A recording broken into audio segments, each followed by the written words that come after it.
अब मंच पर बोला जा रहा है कि मुसलमान आरक्षण छीन लेंगे, मुसलमान आपका वो छीन लेंगे। अब बताइए, ये चुनावी मुद्दा है। मैं उनकी बात का बुराई नहीं मानता हूं। मैं जनता से कहना चाहता हूं कि हम आप मूर्ख थे और मूर्ख रहेंगे। उनको वोट लेना है, वोट लेने के लिए वो कोई, अगर आज का डेट में अगर कोई भी हथियार आजमाइश करना हो तो नेता लोग हथियार आजमाइश कर देंगे। उनको वोट चाहिए, चाहे किसी तरह वोट चाहिए। और धर्म जाति और मजहब के नाम पर वोट लिया जा रहा है, खुलेआम वोट लिया जा रहा है। लेकिन इस बार जनता जा चुकी है। इस बार यूपी में वो खेल होने जा रहा है। खेला होबे बंगाल में से शुरू हुआ और यूपी में होगा खेला होबे।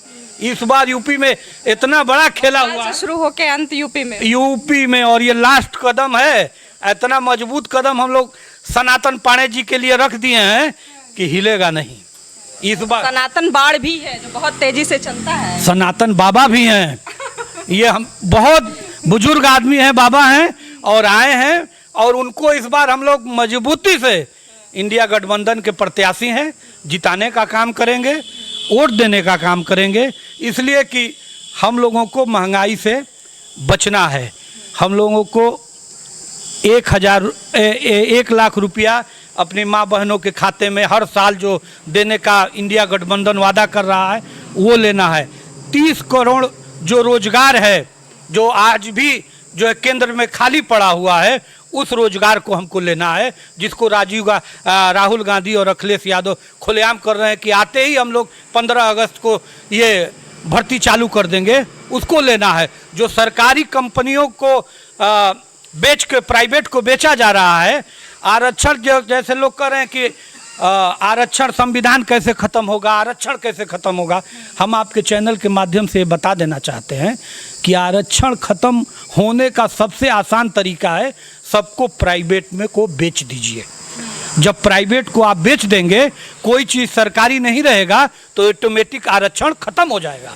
वही सोच है इस सरकार की। सारी चीज़ों को, रेलवे बिक गया, एयरपोर्ट बिक गया, सारी चीज़ें बिक रही हैं, बिजली भी बिक रही है प्राइवेट को। और सब जब बिक जाएगा तो जो गरीब, जो बाबा साहब भीमराव अंबेडकर ने कहा था कि गरीबों को उनका हक दिलाकर उनको ऊपर तक ले जाएंगे, वो उनका सपना चकनाचूर हो जाएगा। इसलिए चकनाचूर हो जाएगा कि जब प्राइवेट में तो कोई आरक्षण नहीं है। अंबानी जी, अडानी जी जिसको चाहेंगे, आपको रख लेंगे, हमको चाहेंगे, हमको रख लेंगे। लेकिन सरकार रखेगी तो उसको आरक्षण के दायरे में लेना पड़ेगा। तो हम चाहते हैं कि प्राइवेटाइजेशन न हो। भारत का नहीं चल सकता। आप अमेरिका नहीं हो सकते। इसलिए कि अभी भी यहाँ ये है कि गाजीपुर का ये 10 साल से मोदी और योगी जी का सरकार चल रहा है। एक बार मैं आपके कहने से कहूँगा कि गाजीपुर हॉस्पिटल आप चले जाइए, एक डॉक्टर नहीं रहता है। एक डॉक्टर आज भी इतने बड़े जिले में एक इलाज के लिए लोग यहाँ तरस रहे हैं। अगर प्राइवेट इलाज नहीं होता तो यहाँ इलाज नहीं है। सरकारी चीज़ों का क्या हाल है, खस्ता हाल है। लेकिन आप लोग चैनल पर दिखाते हैं कि भारत बहुत आगे चला गया, भारत तीसरे नंबर पर चला गया। लेकिन सदाकत को भी दिखाइए कि भारत कहाँ है। अभी एक आदमी को एक जो है इलाज के लिए तड़पना पड़ता है। इसी गांव के लोग यहाँ गाजीपुर नहीं पहुंच पाते हैं इलाज के लिए। गरीबी, महंगाई, 5 किलो अनाज देके सबको आप लोग, हम ये चाहेंगे कि आपके चैनल्स के माध्यम से ये कहना चाहेंगे कि हकीकत को दिखाइए। और हकीकत यही है कि भारत जहाँ था वही है। अभी तक कोई इनके 10 साल में कोई बढ़ावा नहीं हुआ है। चलिए, हाँ, प्रधान जी से भी बात करेंगे। पूर्व प्रधान है, मौजूदा प्रधान है, मौजूदा प्रधान है आप, तो आपको भी लगता है कि इंडिया गठबंधन आगे है? बेशक, जो जनता का जो लहर है, जो आवाज़ है, और हमको तो लग रहा है कि हमसे ज़्यादा आपको भी लग रहा है। लेकिन आप कहेंगे नहीं, आप सिर्फ हम लोगों से पूछेंगे। तो जो जनता कहती है वही कहते हैं। हम लोगों से पूछेंगे, लेकिन जो सही है आप नहीं बताएंगे। बिल्कुल आगे चल रही है इंडिया गठबंधन, इसमें कोई शक नहीं है। जो अपना नज़रिया है, जो हम लोग देख रहे हैं। अच्छा, तो वैसे विकास के तौर पर अगर पूर्वांचल का कुछ दिखाया जाता है, योगी जी दिखाते हैं, तो यह एक्सप्रेस दिखाया जाता है। लेकिन यहाँ पर तो बहुत समस्याएं हैं, हॉस्पिटल नहीं है, स्कूल नहीं है, कॉलेजेस नहीं है, अच्छे कुछ नहीं है।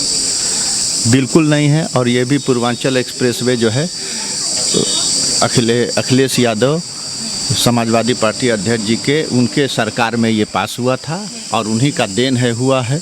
अब रही बात कि उनका सामान अपने को दिखा देना और इनकी गलती उनके पर थोप देना, ये सारी चीज़ें आप जानती हैं बखूबी, और यही हो रहा है। तो बस यही मुद्दे हैं चाचा। यही मुद्दा नहीं, बहुत से मुद्दा है।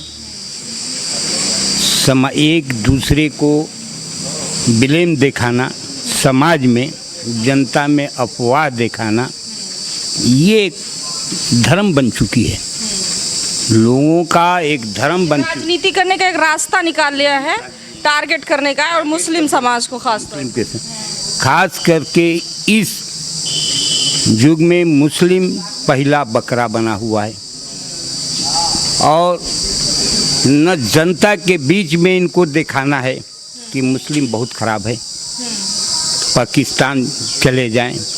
हम पाकिस्तान तो मुर्दा वो छोड़ दिए, अब आमने सामने स्टेज पे खड़े होकर ये कह रहे हैं कि सबसे बड़ा देश का गद्दार मुस्लिम है, मगर देश का गद्दार नहीं है। इनके कहने के, इनके स्वार्थ के ऊपर ये देश का गद्दार कह रहे हैं, मगर उनके दिल से टोके, उनके धर्म से टोके देखा जाए कि सबसे पहला एक नंबर मुस्लिम है। देश के कुर्बानी देने के लिए इंडिया की पूरी वजूद पे जहाँ कुर्बानी दिया है तो मुस्लिम ने दिया है।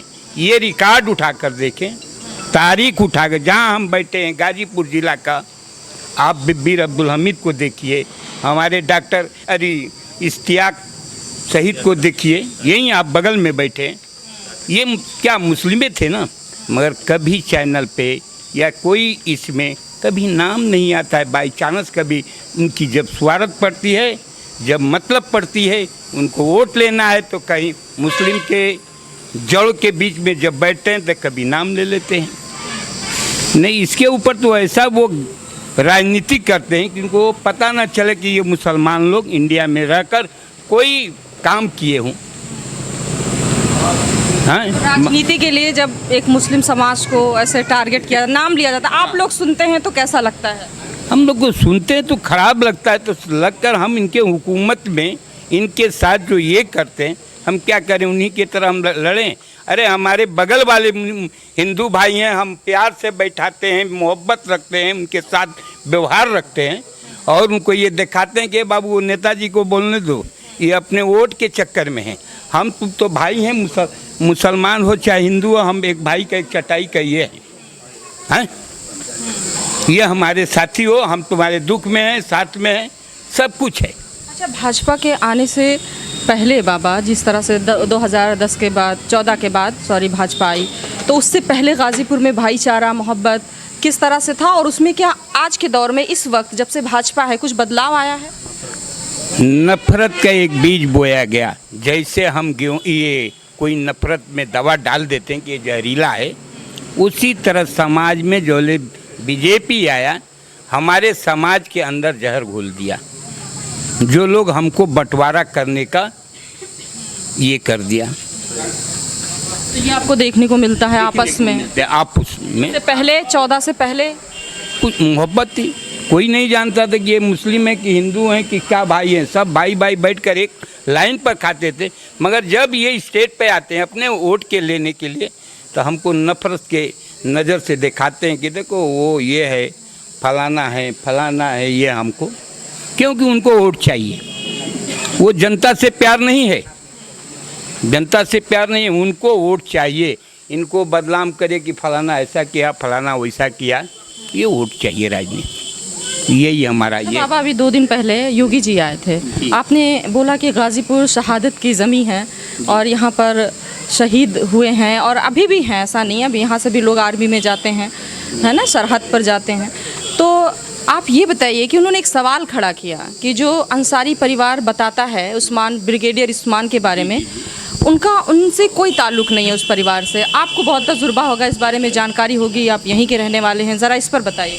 देखिए, वो परिवार ही की ताल्लुक उनके ख़ानदान के और परिवार का थे।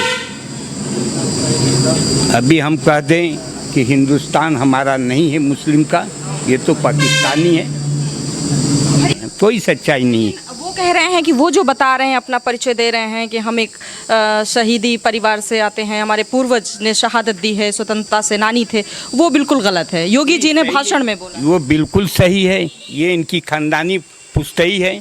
और तारीख उठाकर पीछे जब से देखिएगा ब्रिगेड से लेकर अभी तक, तो उनके खानदान से मिलेगा, उनके रईसी खानदान से, कहीं से कुछ ये नहीं है। अरे हम क्या बोलेंगे, पूरे इलाका का जनता का, हिंदू कोई भी भाई से पूछिए, न्यूट्रल जाकर पूछिए, न्यूट्रल। अगर एक आदमी आपको बोल दे कि नहीं ये गलत है, तो समाज ही क्या, ये तो समाज को ये लोग वोट के चक्कर में सबको जिसको चाहे इनको घिना कर दें। कर्मचारी शिक्षक संघ के हम हैं नेता हैं और अपनी शिक्षा के दम पर मुकाम हासिल किए हैं, और जो सत्ता में हैं उनको तो जनता ने बनाया है। जी बिल्कुल, उसमें कोई नहीं।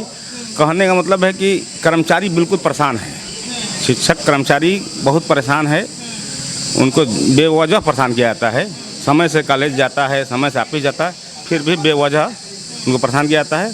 उनको डीए नहीं बढ़ाया जाता है, उनको पेंशन बंद कर दिया गया 2014 में, जब से मोदी सरकार आए हैं। माननीय अटल बिहारी वाजपेयी स्वर्गीय प्रधानमंत्री थे, उनके ज़माने में पुरानी पेंशन को बंद कर दिया गया।